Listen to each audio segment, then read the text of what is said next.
Right, we have another signing. Chris Bedia, striker, coming in at last. Hunt for a striker is done.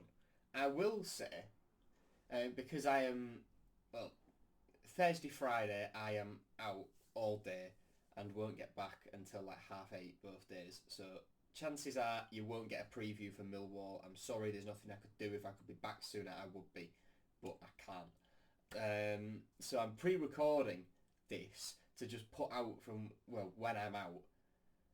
So I don't have a statement, I don't have the full details, but I think it's a loan. I'm not sure whether there's an option to buy him in there.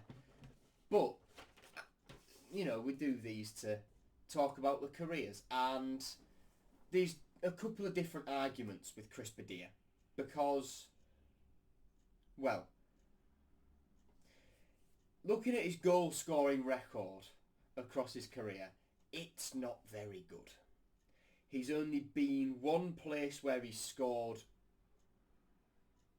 relatively prolifically, and that was Servette in the Swiss Super League, which isn't the highest standard of football for goal scorers to prove themselves in. It's a bit different for goalkeepers and Rachopi because he played in the Champions League with it. Servette didn't. And they're not one of the, super clubs. They're not a Basel or a Young Boys in that league. They're not one of those two, where we've got Miller from and where we've got Rachopi from. But so, to be honest, I am a little bit apprehensive about this one. But he's 28 years old, 6'3", left-footed. He should fit the way Tim Walter wants to play because he's a big, big presence in the box. And we're putting crosses in. There's someone in there who can win those balls. And with his frame and with him being a bit taller, he'll be better. In theory, he'll be better at holding the ball up than someone like Oscar is, because Oscar's a little bit shorter and a lot of centre-backs will still tower over Oscar even though he's about 6 foot. Bedia's broad, he's tall, so he might be better at that kind of thing. And on the flip side to saying there's, the goal scoring record argument, a lot of good goal scorers who've scored 20, 30 goals a season everywhere they've beaten probably aren't going to sign for a championship club. We got a great deal for Oscar on a free. He came in and in that first season was fantastic. I just think now because he's up there on his own, expected to do so much, although he's good at the getting in the box bit, when he's sent through, he's trying too hard to get in the right position and make up for the yard of pace he perhaps doesn't have to get onto the ball, and then he's offside more. He's a good player, still a good player. But, yeah, Vamos.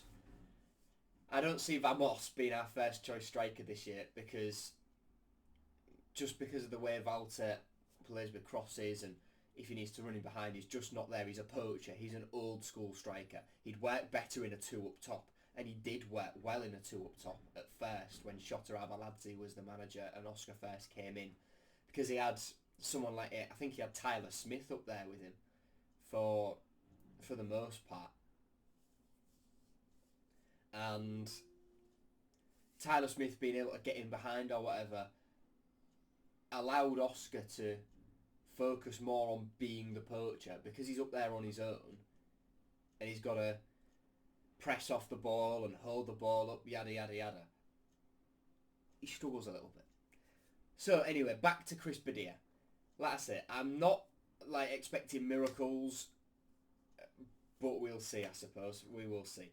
So, Ivory Coast former youth international, started his career at Tours in France, came through their academy, made his debut in 2014, 20 appearances, 5 goals and 1 assist later in 2016. He would join Belgian Pro League side Charleroi, and he would get a lot of loans from there.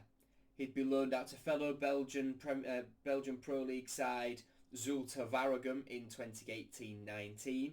17 appearances, 0 goal contributions there.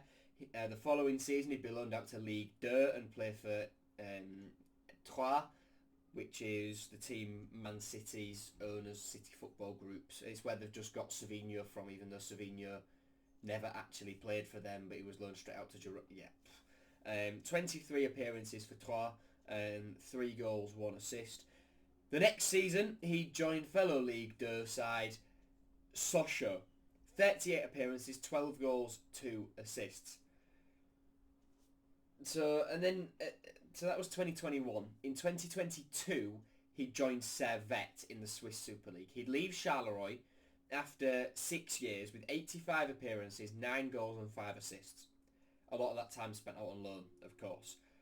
So for Servette, between 2022 and when he left in January 2024 to join Union Berlin, 68 appearances, 31 goals and 6 assists. That's not a bad record. He then joined Union Berlin in January, made 7 appearances, scored once.